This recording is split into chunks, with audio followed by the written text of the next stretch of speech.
I recently had the privilege of meeting many of our dedicated local paramedics at the Lilydale Ambulance Victoria branch alongside my state colleague Bridget Valance MP.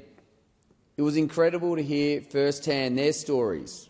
It's a role of many highs and satisfaction in getting to help others, but on the other hand, our paramedics also face many challenges and sacrifices.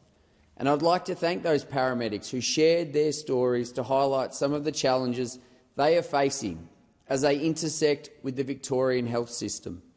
I left our meeting in no doubt that the health system in Victoria needs urgent improvement, and I'd like to share some of their experiences with the House.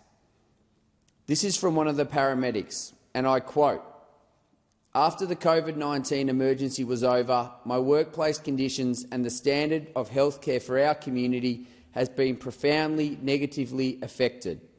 Ramping at hospital emergency departments has become totally entrenched. The ED simply told us there were no beds and we waited. I spent an entire shift ramped at Maroondah Hospital, leaving Lilydale without any ambulance coverage overnight. I often had the Yarra Junction and Hillsville ambulances for company, ramped on night at Maroondah ED, leaving all of the Casey electorate with no coverage." Another, and I quote, "This patient was in Warburton. He could not get out of bed and was dizzy. He was the nicest man. We could not move him with just the two of us. He could not walk due to his condition. My partner and I made friends with him while we waited for backup. It was 55 kilometres away and he began to deteriorate in our care.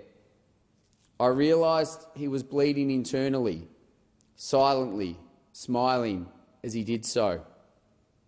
He died 20 minutes after we arrived at Maroondah Emergency Department. I did my paperwork while his widow screamed and cried in the background. I will not forget that job." Another paramedic explained ambulance ramping on our hospitals. She has been told that nurses are overwhelmed and forced to ramp, so she has to look after the patient. She said, and I quote, "Somewhere along the line, the ambulance service stopped being about providing emergency health care to the community and is instead now required to prop up the entire health system. This is taking a toll on our paramedics, and we are seeing increased burnout in our junior workforce." These are heartbreaking stories that show dysfunction within Ambulance Victoria and the Victorian health system. Our paramedics must be supported to continue providing emergency care across our communities.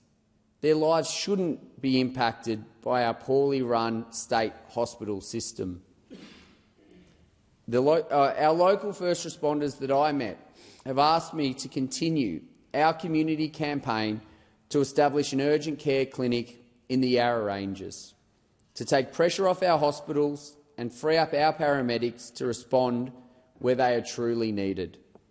And again, I stand in this House calling on the Albanese Labor government to invest in our community's health and establish one of their new 29 urgent care clinics in Casey. The Coalition's plan to increase GPs in rural and regional areas will also take some of the pressure off the health system, with incentive payments to attract students to the field of general practice.